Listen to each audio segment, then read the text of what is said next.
I'm looking like a fan. Grab Steven. Yeah, there we go. You know, I feel as familiar with this group as I felt in 1981. It's funny how 20 years isn't really that long of a time.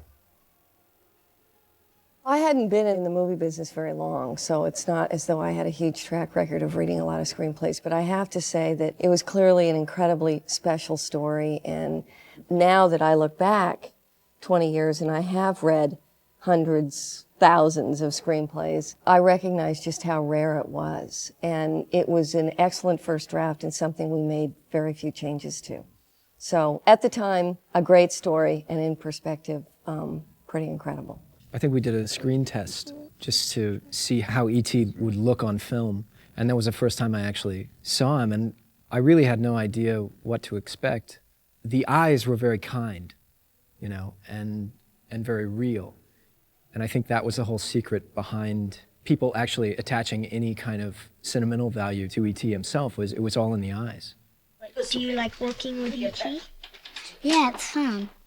What does he do? Okay, ready? Okay, stand by for picture.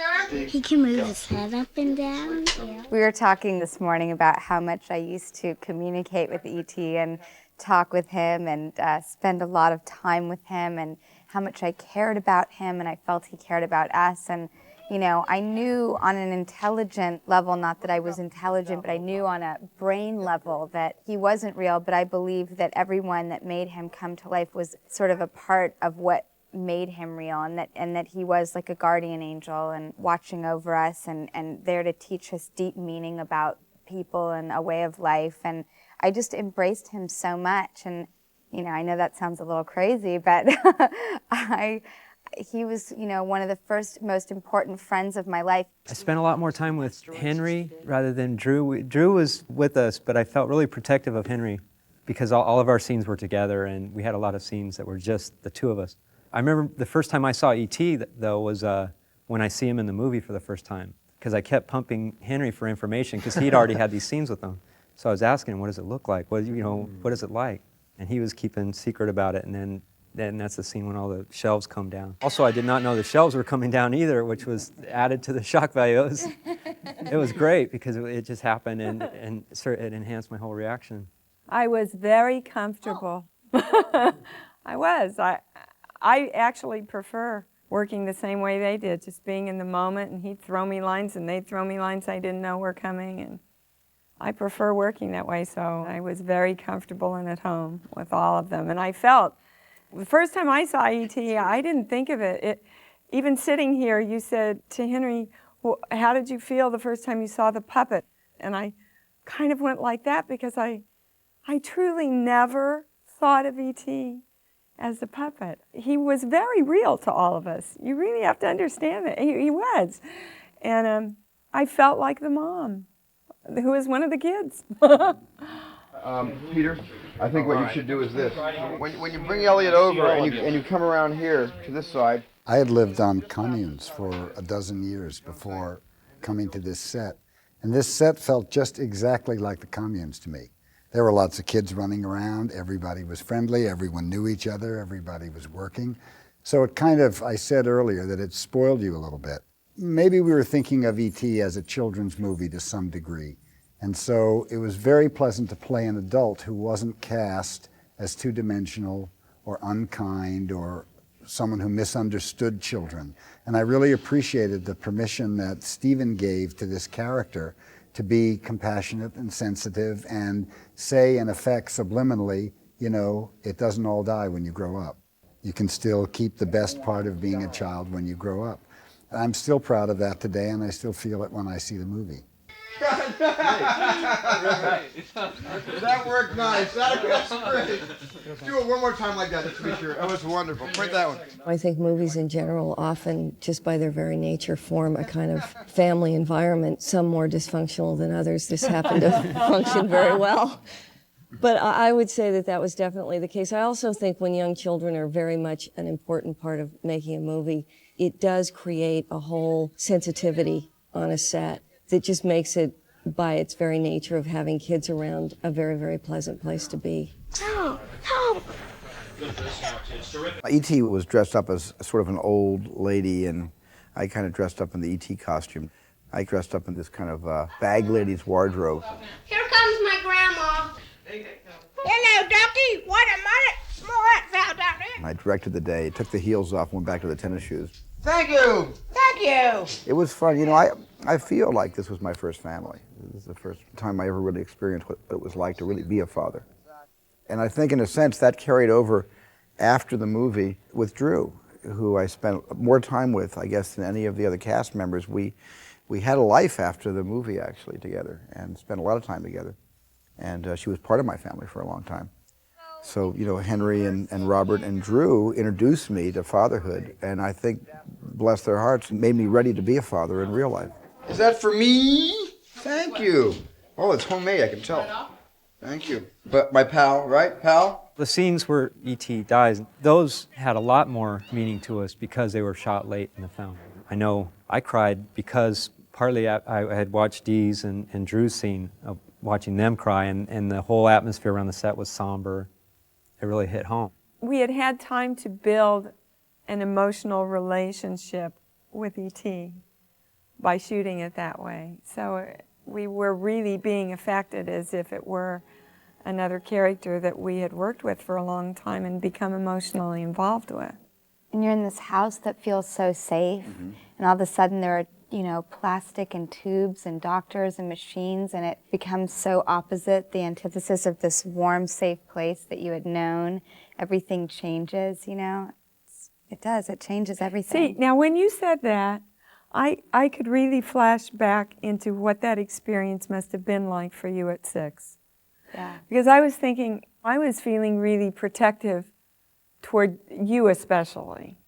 Like in the scene with the train, when the guy's putting his hand through the window, and Yeah, what must what it you were be being, you were like being for these children, to have their environment invaded like this? But thinking from a mother's point of view, Well, in the world of unintended consequences, I always thought from that scene where we had the real doctors that that's where all of those ER and Chicago Hope and St. Elsewhere came from, because I'd never seen real medicine on screen before, and we had real doctors, and they were saying We were real the dialogue. beginning. Right, I think so. Well, I wanted to hire real doctors because it's hard to believe actors who have to, through rote memorization, learn all these terms and then spit it out as if they've known these terms ever since medical school. It's very hard to achieve that reality. And so I got my doctor, my internist, to get a bunch of his friends who were all surgeons at USC Medical Center to come down and be in the movie.